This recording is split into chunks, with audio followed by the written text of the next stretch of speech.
Terima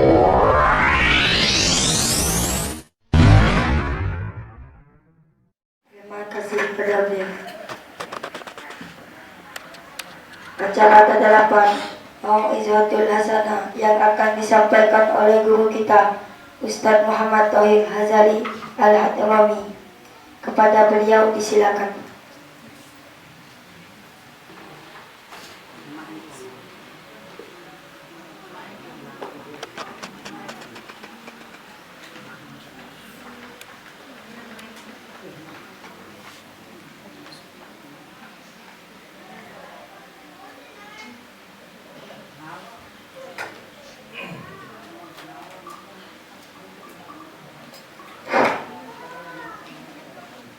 Bismillahirrahmanirrahim.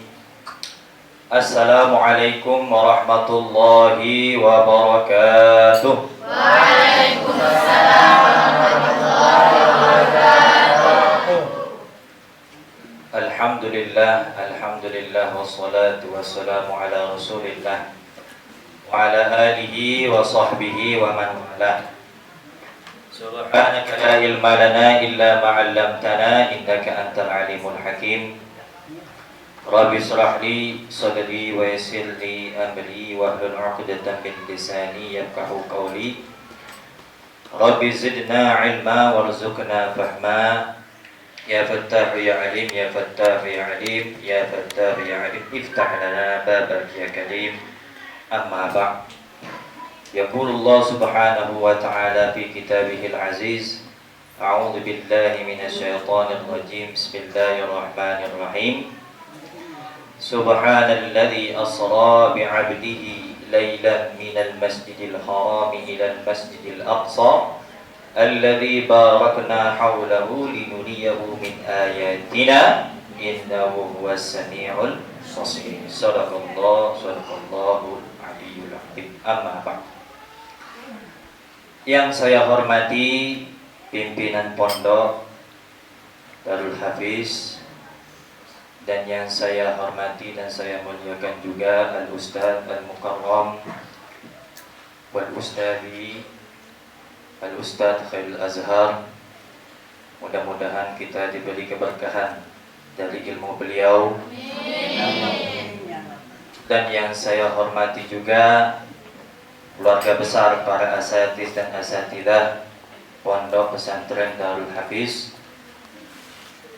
Dan tak lupa juga saya hormati bapak-bapak, ibu-ibu, dan anak-anak kita yang alhamdulillah dikaruniai dan dianugerahkan oleh Allah Subhanahu wa ta'ala untuk menuntut ilmu di pondok pesantren kita yang kita cintai ini. Mudah-mudahan kita sama-sama dimuliakan oleh Allah Subhanahu wa ta'ala. Amin amin ya rabbal alamin. Yang pertama, kita bersyukur kepada Allah Subhanahu wa ta'ala yang mana berkat rahmat, hidayah, inayah, taufiknya kita masih diberi kesempatan oleh Allah Subhanahu wa ta'ala untuk berkumpul di tempat yang penuh berkah, di tempat yang penuh rahmat, di tempat yang penuh maghfirah ampunannya Allah Subhanahu wa ta'ala.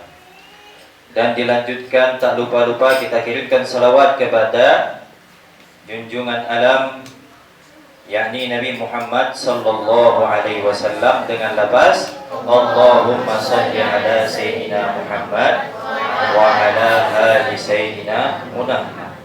Mudah-mudahan berkat kita bersalawat kepada beliau, kita mendapatkan syafaatnya di yaumil qiyamah. Amin amin ya rabbal alamin. Alhamdulillah, pada hari ini kita bersyukur Pak, Bu, ya, anak kita sebahagian besar juga sudah selesai, sebagian juga sudah mendapatkan prestasinya masing-masing. Kita patut bersyukur Pak, Bu, ya, kepada Allah Subhanahu wa ta'ala yang mana itu diberikan kepada anak kita, yang mana dipilih oleh Allah kepada anak anak kita. Sekalipun dia sebahagian belum ada mencapai prestasi seperti teman-teman yang lain, ya, anak kita dapat duduk dan dapat belajar di pondok pesantren itu sudah nikmat yang besar. Alhamdulillah. Berapa banyak setiap tahun sekolah, kita hitung SD lah ya, hitung dari SD atau hitung dari MTS yang dari sekolah umum, selesai SD, selesai MTS, bahkan tidak masalah selesai setara dengan SMA atau MAN, ya, sekian banyak mereka meluluskan mahasiswa atau mahasiswi, cuman yang terpilih berapa orang lah masuk belajar ke pondok pesantren. Nah, dulu kalau saya ingat di zaman saya dulu, ya, pas saya taman SD, yang selentingan dengan saya dulu kawan-kawan cuma saya dewek masuk pondok pesantren. Nah, ini apa artinya? Bahwa tidak semuanya, ya, atau tidak keinginan kita sendiri, melainkan keinginan Allah Subhanahu wa ta'ala untuk menginginkan kebaikan terhadap hambanya. Apa kata Nabi Muhammad sallallahu alaihi wasallam? May yuridillahu bihi khairan yufaqihu fiddin. Barang siapa apabila Allah Tuhan kita, Pak, kalau dia menginginkan kebaikan kepada seorang hamba, yufaqihu fiddin, maka dia diberi pemahaman di dalam agamanya. Alhamdulillah, alhamdulillah anak kita terpilih oleh Allah Subhanahu wa ta'ala untuk kebaikannya. Alhamdulillah. Jadi, Bu, ya, di dalam kita atau siapapun, dalam menuntut ilmu ini ada 3. Harus ada 3 perkara nih. Kalau ada 3 perkara ini, ya, tidak bakal jadi. Itu kalau bahasa gitu dusunnya. Yang pertama anak. Yang pertama kemauan anak. Alhamdulillah, kalau ditanya sebenarnya hakikatnya kemauan kau, ya, kalau untuk zaman sekarang tidak harus dari keinginan dia dewe.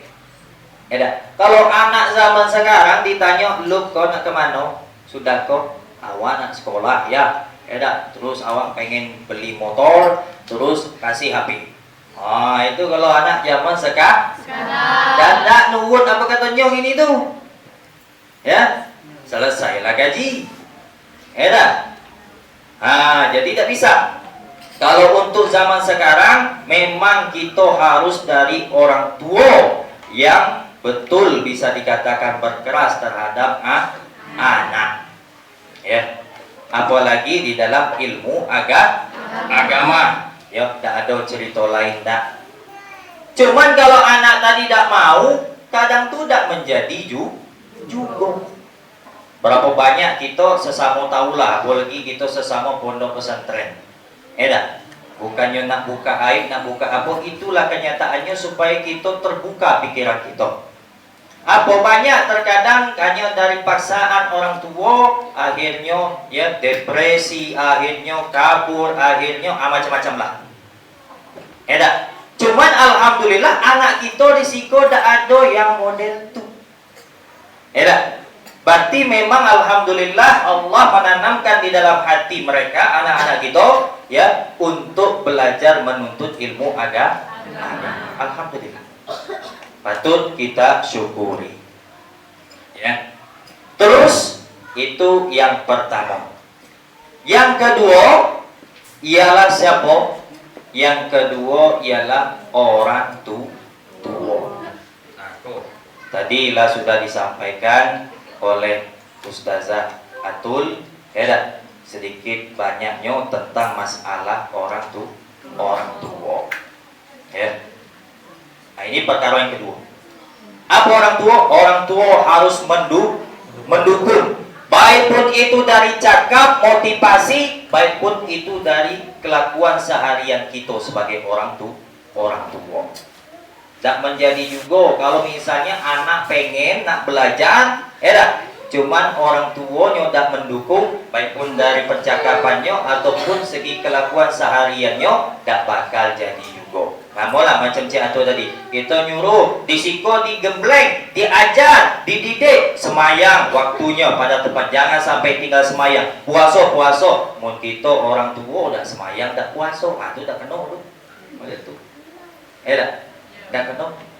Ya. Cuman paling kuat efeknya apa kata ulama? Lisanul hal afsah min lisanil maqal. Ya. Adapun lisan, ya, hal, lisan keadaan, maksudnya kita menyampaikan dengan keadaan, afsah min lisanil maqal, yaitu lebih kuat pengaruhnya, lebih kuat efeknya, ya, daripada apa? Lisannya perkataan. Sekalipun kita setiap hari lu semayang, lu puasa atau apa, jangan sampai telat semayang. Mungkin kita ada semayang sampai berbuih pun tak bakal udah tuni pun. Nah, itu dia. Dah. Jadi penting Pak, ya Bu, ya penting sekali, ya apalagi ya kita sebagai orang tua.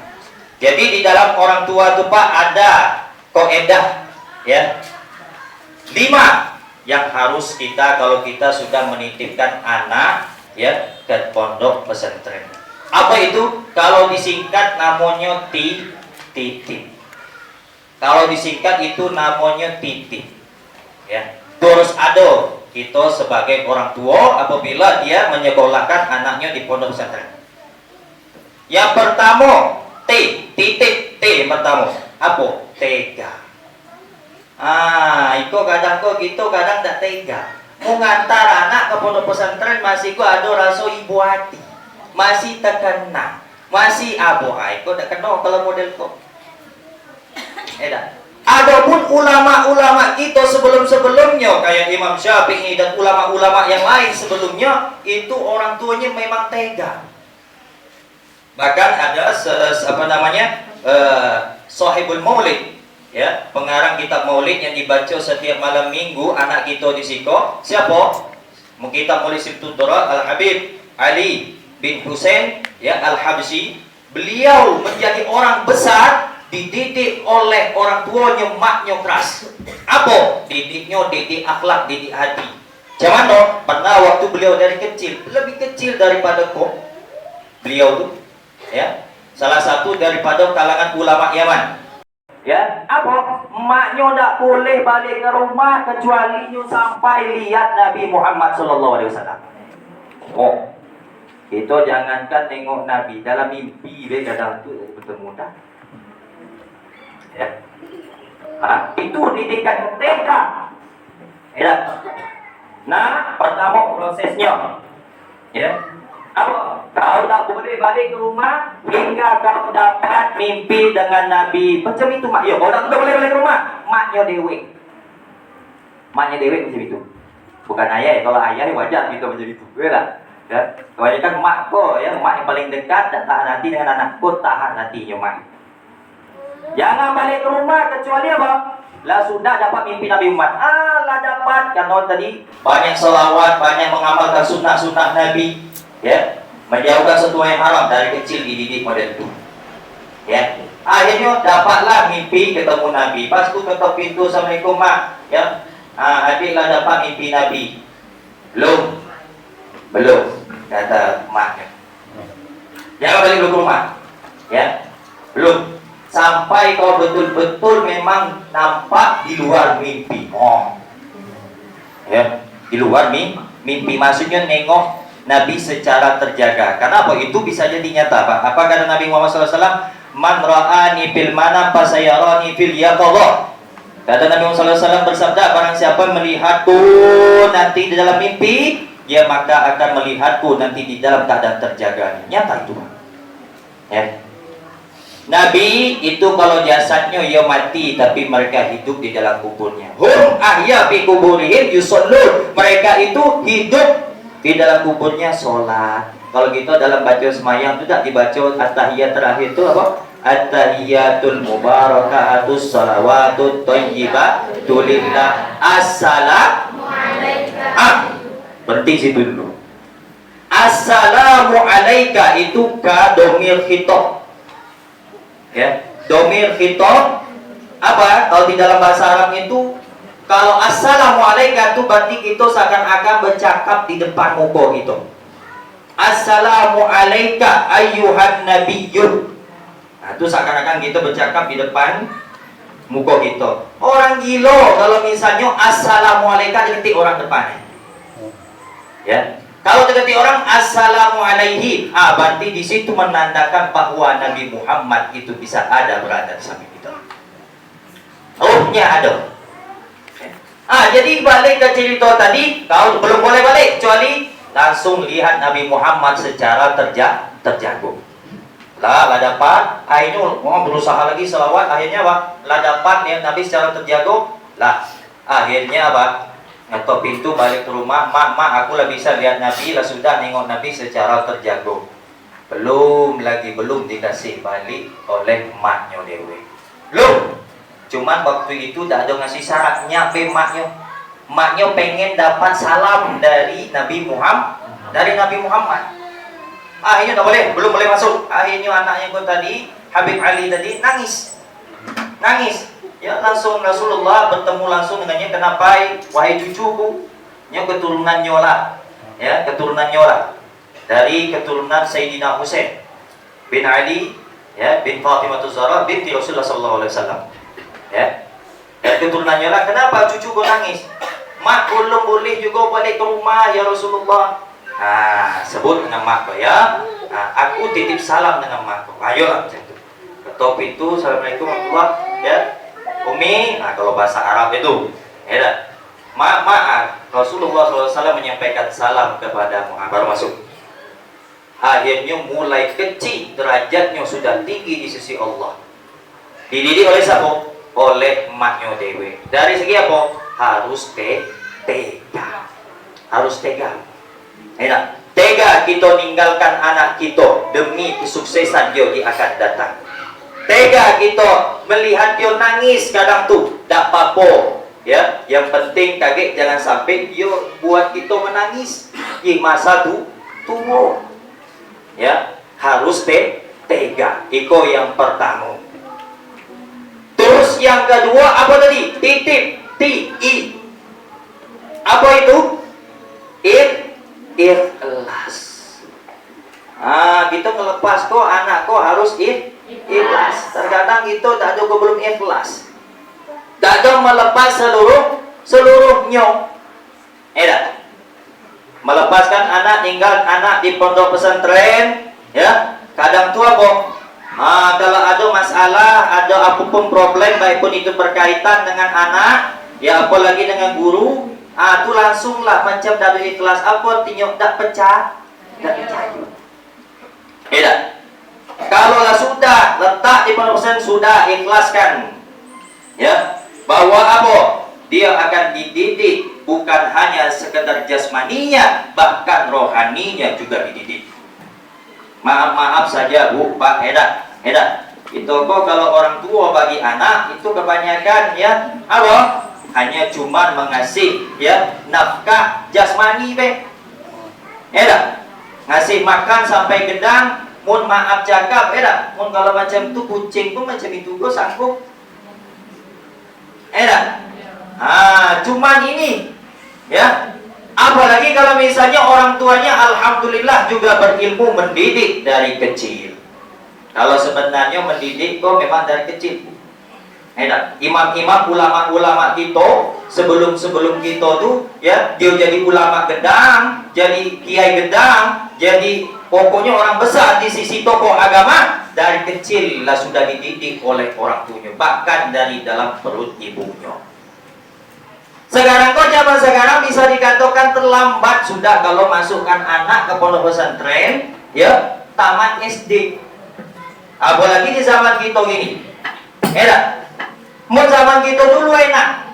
Balik sekolah dari SD jam 12, paling lambat jam 1. Setelah itu apa? Menjelang jam 2 siap-siap lah pergi ke madrasah ngaji. Ngaji nahu, ngaji sorok, ngaji tauhid, ya, sifat 20, ngapal surah. Mun zaman gini lah payah model tuh. Alhamdulillah sebagian dusun-dusun kita bertahan model tuh. Alhamdulillah. Mun kalau di luar kota, Ya, di luar kota yang lain-lain yang ibarat kota besar atau apa, tidak ada lagi model pergi madrasah jam 2 sampai sore itu tidak ada lagi. Payah. Ya, yang eloknya mudah-mudahan ya kita pondok-pondok pesantren dimanapun, insya Allah akan membuka peluang ke depannya tingkat SD-nya mulailah dari pesantren. Insya Allah Darul Hafiz kita niatkan insya Allah ya. Karena apa? Memang iya betul Pak. Lah bisa dikatakan terlambat, apalagi di zaman kini kita bukannya pun tak nutup-nutup di dusun. Oh, lagi Allah. Kalau zaman saya dulu, mano yang ibarat kata pengaruh-pengaruh yang bahaya lah seperti kayak ngelem, ngobat. Itulah tingkatan SMP, SMA. Mau zaman kini SD lah ngelem. Oh, ini yang harus kita selamatkan. Jadi betul-betul ya kita ikhlas meninggalkan anak di pondok pesantren. Terus yang ketiga apa tadi? Titip. TIT. Kembali lagi ke T tadi. Apa? Tawakal. Setelah itu kita antar anak kita sudah tawakal. Itu tetap maksudnya berdoa kepada Allah supaya anakku menjadi anak yang soleh dan soleha, bermanfaat untuk umat dan menjadi kebanggaan Nabi Muhammad Sallallahu Alaihi Wasallam. Tawakal Pak. Kenapa? Karena itulah kata Ustazah Atul tadi, kita di pondok kok bukan macam laundry. Enak. Kita di pondok kok bukan macam sulap, merubah anak ya yang darinya lamonyo kelakuannya jelek berubah langsung gratis buruk. Enak. Perlu juga diiringi bantuan dari tawakal dan berdoa dari orang tua. Maksudnya kerja sama. Ya, adik saya ada mondok di Jambi. Mondok di Jambi sampai sekarang masih ada. Ya masihlah dalam keadaan belajar. Ya, terus pas lama berbincang dengan pimpinannya, dikasih nasihat. Pak, Bu, Ustaz, ya, pemasukan dari kami apa katanya? Ya, kami mengharap dari pihak orang tua. Ini pelajaran untuk kita orang tua, supaya anak tadi itu cepat. Kalau pengen cepat pengen cepat dapat hafalannya dan pengen cepat meningkat prestasinya. Apa? Kami mengharap dari pihak orang tua juga kerjasama dengan kami. Dengan gimana? Pertama dengan mendukung, mensupport anak dan terus menanyakan kami katanya. Gimana kalau kita biasa kebanyakan apa? Sudah ngantar tuh lala habis cito. Tak? Sudah ngantar tuh bila cito. Anaknya tak babon jus, tak sampai mano ayatnya, tak mendapat di situ 2 tahun apa tawadan mano. Dah ada tak biji itu, yang penting anakku tuh pesantren lah. Tak? Kadang anak itu lambat perkembangannya. Jadi gimana? Kita tanyakan terus kepada Ustaz Khairul Azhar atau pada ustaz-ustaz yang lain dan ustaz-ustazahnya di situ. Macam mana anak kami perkembangannya? Itu bisa dikatakan saya kemarin disuruh sama pimpinan di situ, disuruh tiap minggu tanya, dicek. Dan alhamdulillah beliau kerjasama juga, selalu mengirim video simaan dia dan mengirim video perkembangan dia. Ini perkembangan adik Ustaz katanya. Sekian. Gimana Ustaz? Akhirnya itu dari guru kita di Siko ada motivasinya juga, merasa tanggung jawab lebih kuat terhadap mendidik anak ibu dan bapak di sini, ya, dan untuk anak juga bisa meningkat lebih cepat. Nah ini Pak, ya, jadi harus ada kerjasama. Mun kalau bisa nganta, sudah selesai cito, ya, tak ada ditanya, bahkan lah tamat pun lah selesai, tak ada bertanya. Ikut, ya, ini lambat lah.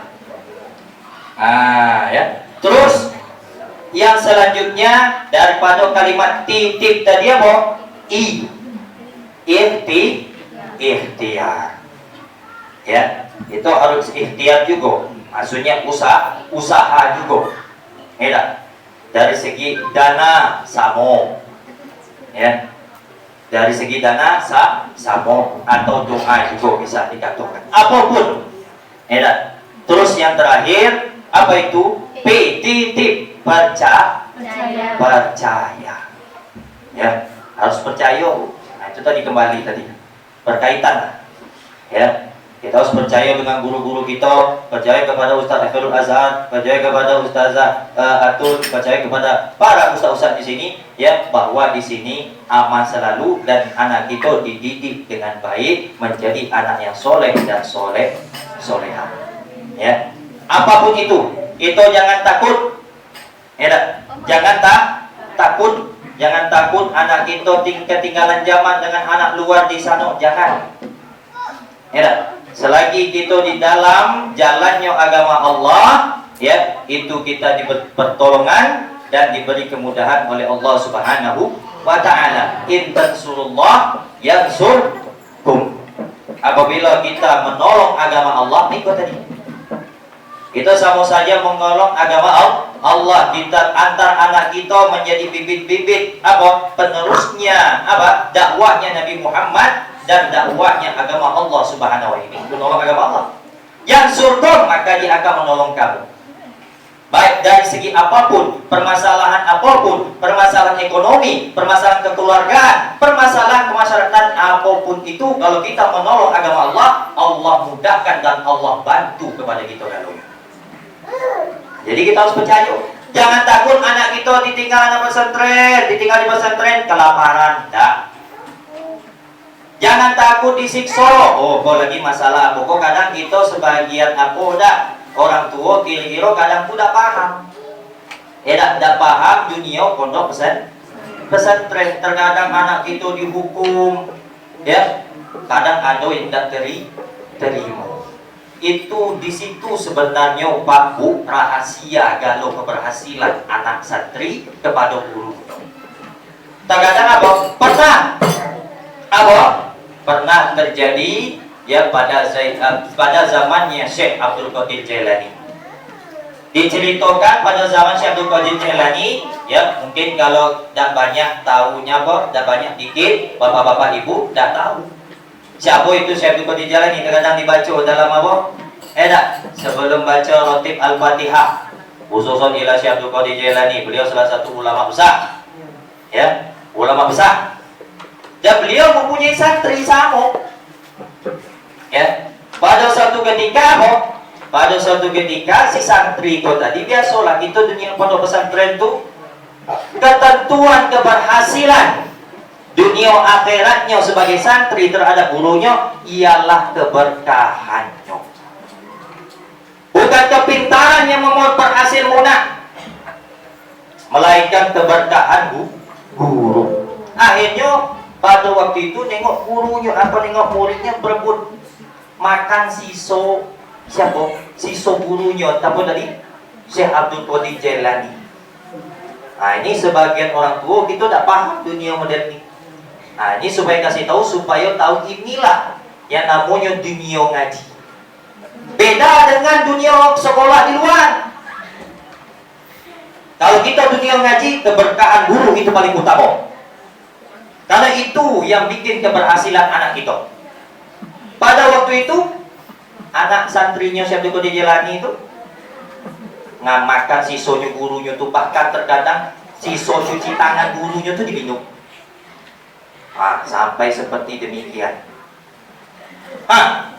Langsung kita saksikan depan mata kita dari bagaimana anak-anak kita berjalan depan gurunya. Bertekuk lutut jalan. Kalau kita pandang biasa, apa pendoe kok? Itu kok kalau pada zaman dahulu kok macam mana? Ya, budak menemui tuan rajanya macam itu dah. Ya, tapi gitulah dunia ngaji. Itu salah satu adab akhlaknya mereka terhadap gurunya. Akhirnya salah satu wali santri Syekh Abdul Qadir Jailani menyaksikan demikian, tak paham dunia macam itu. Akhirnya ditariknya balik. Berpendapat aku diantar ke kau kose supaya jadi orang pintar, belajar ilmumu, mengambil ilmumu, bukan dijadikan macam budak macam itu. Astagfirullah. Karena tidak paham tadi. Apa kata ujarnya Syekh Abdul Qadir Jailani? Kalau bapak menginginkan seperti itu, ayo bawalah balik ke rumah. Bawalah anak bapak situ. Kalau bapak tidak terima, ya, perlakuan atau yang sudah bapak saksikan tadi, Ya, kalau tak terima bawa balik. Tak masalah, kami tak masalah. Pas mengiringi perjalanannya balik, di dalam perjalanannya pulang, ya, apa? Bapaknya kok tadi penasaran. Aduh, tak yang mendapat selama aku ngaji dengan Syekh Abdul Qadir Jalani. Dites lah tanya-tanya masalah fikih, masalah ilmu-ilmu. Dapat ngalo jawabnya. Oh, sebelum sampai ke rumah, apa yang terjadi? Bapaknya langsung sadar bahwa yang dilakukan oleh ayahnya tadi, bapaknya tadi, itu adalah salah, buruk sangka. Apalagi terhadap gurunya. Nauzubillah.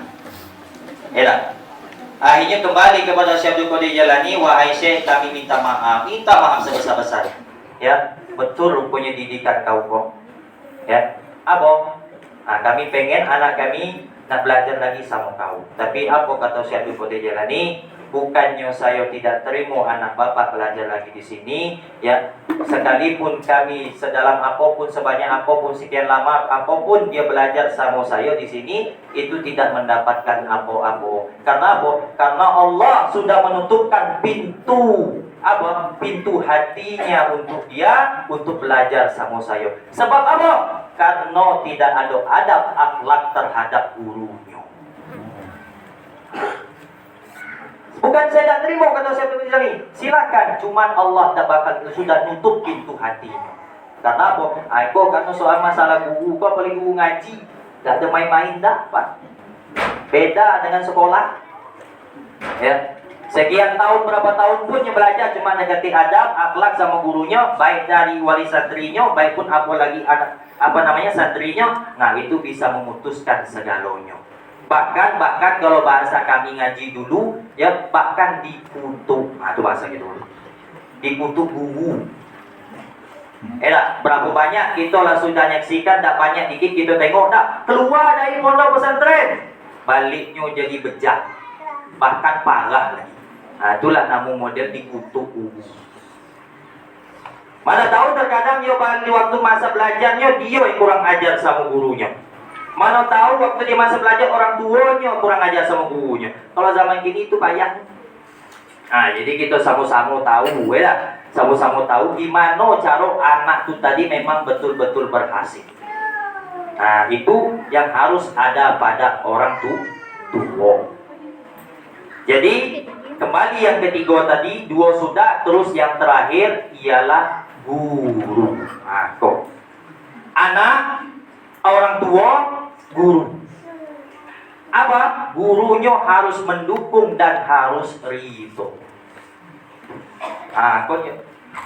Anak ada niat, alhamdulillah semangat. Orang tua apalagi cuma gurunya dah ada ridho. Kebayang. Ya.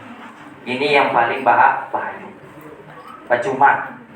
Ya. Sekian tahun kadang kita kita lihat bela zaman dulu.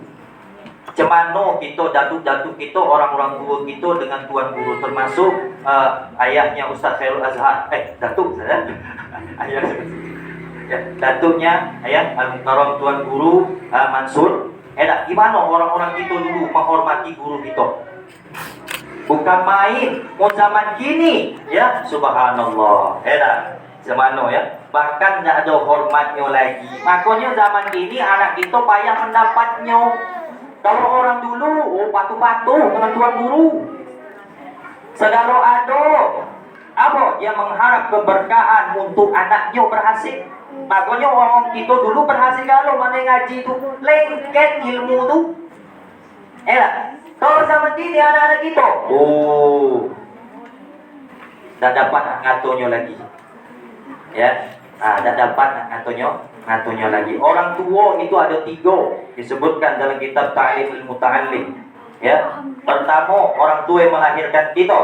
Yang kedua orang tua dari mertua kita. Yang ketiga ialah orang tua guru anak kita atau guru kita langsung. Katanya disebutkan dalam kitab itu, mana yang harus kita paling muliakan? Ialah guru yang mengajarkan kita. Karena apa? Dia bukan hanya memberikan nafkah jasmani, melainkan rohani untuk keselamatan dia dunia hingga akhirat. Apa kata Sayyidina Ali? Ya, karamallahu wajhah, ujarnya, ana abdun. Man 'allamani harfan, kata beliau. Sayyidina Ali, menantunya Nabi, sahabat Nabi, dia berkata tentang masalah guru, ana abdun, aku kok posisinya budak hamba sahayu. Terhadap siapa? Man 'allamani harfan, bagi siapa yang mengajarkanku satu huruf B. Barang siapa yang mengajarkanku satu huruf B, aku posisinya hamba. Kalau hamba kok Pak, hukumnya dalam agama kalau zaman ini kok udah ketinggi. Dulu zaman Nabi, ya, entahlah kalau kaget ya, pada zaman Imam Mahdi kalau lah muncul. Budak hamba saya itu ialah tawanan daripada hasil peperangan, atau selain itulah sudah statusnya budak hamba saya diperjualbelikan. Hamba saya kok hukumnya macam hukum barangnya manusia. Itu hakikatnya, bukan pembantu gitu gini tuh. Ini tuh itu kadang salah paham ya. Saudara kita kadang tuh merantau TKI atau apa, dianggapnya pula ya. Saudara-saudara kita yang merantau tuh macam hamba. Hukumnya hukum barang, boleh itu bunuhnya sebenarnya. Ya hukum barang. Nah dia pun terserah. Itu kata Sayyidina Ali terhadap gurunya. Siapapun yang mengajarkannya walaupun satu huruf. Saya ngeri ngalah betul kalau masalah bicara dengan guru kok. Takut bukannya kami siapapun itu guru minta dihormati, dah bukan. Macam itulah dunia ngaji, Pak. Harus memang hormat dengan gurunya. Baik pun itu anak, baik pun itu wali santrinya. Untuk siapa? Untuk anaknya dewek. Dulu kalau saya cerita, pernah waktu saya ngaji di Seberang, Jambi Seberang, ya, itu saya kena pecut sama guru saya, sampai keluar darah lah. Nya mencut tangan, cuman saya itu takut ngelak kan, jentuh. Akhirnya apa? Kena lah lengan siko. Akhirnya keluar lah darah. Keluar darah. Pas itu kebetulan ayah saya tiba. Namanya masih anak-anak, Dulu pemikiran anak-anak, pas ayah tiba, nengoklah ke ayah, ya tengok. Itu kalau biasa anak ini. Ya, ini pun jangan kan model tu kena jewer, pengen daftar di sekolah, ayah bui masuk penjara. Macam mana anak-anak berhasil model tu? Sampai berdarah, saya bilang sama ayah saya, ya. Tengok kok, saya kena pecut sampai berdarah macam kau ya. Saya harap ayah aku tadi marah kan. Rupanya tak ada refleks sama sekali. Dikit be, kau kena pecut apa sebabnya? Ya memang, ya apa salah. Sudah selesai. Ya, tak ada ditanggapnya sedikit pun. Kenapa? Karena dia ngerti dunia pendidikan. Ya. Akhirnya dari situ saya belajar masalah memang gimana pun kita harus terima ya apapun yang dari guru. Kita harus ridho, Pak. Ya. Jangan terkadang kita salah paham. Apapun dilakukan, dimanapun pondok pesantren, misalnya kakek kau, anak kita harus kita selamatkan. Yang selesai 3 tahun di sini MTS, yang pindah keluar ke tempat yang lain. Ya, saya anjurkan janganlah pindah ke sekolah umum. Sayanglah. Sudah hafal sekian juz, pindah ke sekolah umum. Aku jauh niat. Munnya bertahan di pondok pesantren terkadang tuh masih kok ada lalai murojaah ngulang hafalannya. Apalagi lah sekolah di luar. Karena kalau anak pondok pesantren kok, Pak, ya. Kalau sekali ternyicip dunia luar itu lebih rusak lagi daripada anak yang sudah biasa di luar. Jangan sampai. Harus nyambung setelahnya. Sama pondok pesantren. Yang penting sekolah agak. Kita bersyukur. Makanya kata saya tadi kita bersyukur. Kita kok anak kita kok dipilih betul-betul Allah Subhanahu wa ta'ala. Bukan kehendak kita hakikatnya, bahkan bukan juga kehendak anak kita, melainkan Allah yang menginginkan kebaikan kita tersebut. Jangan kita cabut. Jangan kita cabut. Apa kata ulama? Wa in kunta bi ni'matin far'aha. Kalau misalnya engkau di dalam kenikmatan, itulah nikmat hakiki. Far'aha, jagalah nikmat itu. Fa innal ma'siyata tuzilun ni'am. Maka sesungguhnya maksiat itu menghilangkan nikmat. Makanya dari kita yang orang tua yang orang tua cari nafkah. Kelakuan kita dijaga, cari nafkah yang halal. Keluarga kita dijaga, kewajiban kita dikerjakan. Semayang, puasa. Mana yang kerja kadang tuh barang kok banyak kita di dusun-dusun kok, apalagi kerja dompeng. Lah banyak buat patwa dewe. Kok dah telat puasa. Kalau dompeng kok dah sanggup puasa, mati. Banyak saya ketemu tuh Pak. Lang buat patwa dewe, tapi entaknya dapat ngaji dah.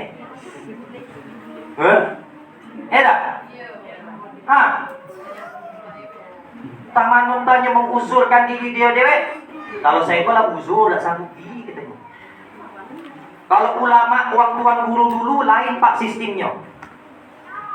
Ada program dalam seminggu dan ada program dalam tahunan. Kalau dalam seminggu dia cari rezeki seminggu untuk istirahat hari Jumat. Karena hari Jumat hari raya Muslim. Pokoknya khusus Jumat tidak ada kerja sama sekali, istirahat khusus untuk ibadah. Begitu juga tahunan seperti bulan puasa. Ayo masa cari rezeki dalam sekian 11 bulan untuk bulan puasa dan itu kumpul goyatah. Kadang tu dah. Itu kalau orang dulu Pak. Hebat dia memikirkan untuk mengkhususkan waktunya atau waktunya. Jadi kita lah tahu sekarang macam modelnya caranya. Sebelum kau kita kumpul lah untuk memang khusus bulan Ramadan pride. Kecuali yang pegawai kau dah dapat ngatur. Kalau ada jalan tugas, absen atau jalan, kena marah atasan, turun pangkat, pecat ada. Beda saja. Ada apa ngatur? Alhamdulillah kalau kata pegawai kau kerjanya kerja santai masih sanggup puasa, alhamdulillah. Duduk di kantor nyatat, menong segala macam memang segitulah. Kadang kita kok yang sudah ditetapkan oleh Allah rezekinya di dalam 700 tadi kadang tuh buat payah modelnya. Macam dompeng tadi membalok segala macam, dah ada puasa pula. Nyo gayo, orang yang ikut gayo. Nyo pakai baju baru, yang ikut pakai baju baru. Duduk di muka pula tu. Baju paling gagah. Puasoi tidak aku. Itulah kakek jadi sebab apa? Menjadi sebab nikmat yang diberi kepada anak itu kakek dicabut. Kakek ada bela caronyo anak itu tuh keluar dari pondok pesantren. Aku ada jalannya. Karena apa? Maksiat itu bisa meninggalkan atau mencabut nikmat yang diberi Allah Subhanahu wa taala. Kunta binikmati berhad. Jikalau misalnya engkau dalam nikmat, jagalah nikmat itu tersebut.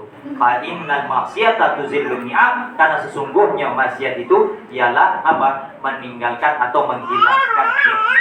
Maka dari itu kita jago nikmat anak itu. Dipilih oleh Allah untuk kebaikan dan tak baik dari Allah Subhanahu wa taala. Maka dari itu dari kita orang tua jago juga kita karena tidaklah mampu mereka duduk di sini karena sebab orang tua itu. Biaya dari mana orang tuanya? Kalaulah sudah kita lalai maksiat, rezeki kita dikurangi bahkan apa pun caranya, anak kita dicabut dari pondok pesantren. Nauzubillah. Kalau dah, alhamdulillah keutamaannya gedangnya. Kok ada cerita juga terjadi di Syria. Terjadi pada siapa? Syekh Abdurrahman Al-Haffar. Di dalam di negeri Syria tu, Pak Bu, ada namanya turbah. Turbah tu tempat pemakaman para sahabat, para ulama, para waliullah di situ. Orang-orang soleh lah, tuan-tuan guru kalau bahasa kita. Jadi di situ ada namanya guru bedak ulama besar di situ. Namanya Syekh Abdurrahman Al-Haffar. Al-Haffar diambil dari kalimat gelaran beliau ini hafrun, lobang artinya. Profesinya sebelum menjadi ulama, apa profesinya? Tukang gali kubur. Tukang gali kubur. Pas masuk dia waktu tukang gali kubur, terjadilah 2 kali fenomena. Pas dia lagi gali kubur datang satu jenazah. Maknya yang ngantar jenazah itu tersebut. Pas ketika masukkan jenazah itu tadi ke dalam liang kubur, langsung Syekh Abdurrahman Al-Khaffar itu tadi, ngikut juga turunkan mayit itu tadi. Akhirnya pas mayit turun langsung berubah liang kubur itu berubah drastis menjadi taman-taman surga. Dan dibawa mayatnya tadi oleh 2 malaikat pergi. Cuman nyo dewek yang menyaksikan tuh, konyato terjadi. Nyo dewek menyaksikan tuh. Akhirnya tak sanggup pertama kali dia menyaksikan itu, langsung jatuh pingsan. Paslah pingsan dibawa ke atas, disadari, ya apa yang terjadi? Diceritakan nyolah yang terjadi sebenarnya, cuma ya orang tak banyak percaya. Kok ilusinasi atau hayal. Mungkin banyak kepikiran, maklum lah profesi tukang gali kubur. Takut dengan azab neraka, pengennya surga itulah katanya. Ya. Akhirnya apa? Sudah berlalu. Dan itu datang lagi mayit. Tak lama kemudian, sebulan setelah itu datang mayit. Yang bawanya tadi perempuan yang sama. Ya, dengan diiringi dengan perempuan yang sama. Pas dimasuki lagi mayit itu ke dalam kubur, yang terjadi sama. Kalau yang kedua pokoknya kuat, tak pingsan lagi. Ya, tidak pingsan lagi. Akhirnya dia lah sudah menyaksikan itu. Setelah dikuburkan, si perempuan tadi pergi, langsung dipanggilnya. Wahai seorang ibu, apa nih kalau bahasa gitu? Siapa nama misalnya mak misalnya, ya? Siapa kau daripada 2 mayit kau tadi sebelumnya sudah ada juga meninggal? Kedua-duanya katanya anak aku. Kenapa emang katanya? Kalau bahasa gitu tuh kan, ya? Ada apa masalahnya? Yang pertama tadi apa profesinya anak kau? Yang pertama tadi itu anakku tak ada, belum, dia masih dalam masa belajar menuntut ilmu agama macam anak kita sekarang. Menuntut ilmu agama di pondok pesantren. Cuman dapat nak kata qada dan kudratnya Allah, umurnya dah sampai dicabut oleh Allah batas dulu umurnya, itulah. Oke. Itu yang pertama. Terus yang kedua anakku juga. Siapa? Apa profesinya? Profesinya dia tak ada penuntut ilmu. Ya, karena saya kau menjanda, lala mula tua, ditinggal mati oleh suami, ya akhirnya anakku yang kedua ni lah gedang, dia lah mencari. Dialah yang membiayakan adiknya yang mati pertama tadi. Inilah keutamaannya orang menuntut ilmu agama dan orang yang membiayakan menuntut ilmu agama. Alhamdulillah. Akhirnya Syekh Abdurrahman Khaffar ya memutuskan bahwa dia berhenti menjadi profesi tukang gali kubur. Sedangkan umurnya sudah 40 tahun. Akhirnya dia memutuskan apa? Menjadi penuntut ilmu agama. Datang ke sebuah guru di sedia itu, ya pengen belajar motor. Banyaklah kawannya mengasih apa? Biasalah yang namanya kawan. Ya, ada kawan, ada lawan. Percuma kau belajar 80 tahun tak bakal dapat. Percuma kau belajar lawan aku lagi nak dikejar. Ya, sudah kau beramal bela, tak perlu lagi. Akhirnya dia tetap berkeras belajar sama Syekh di sana. Akhirnya Syekh itu bertanya, kenapa seperti demikian kau berkeras pengen belajar?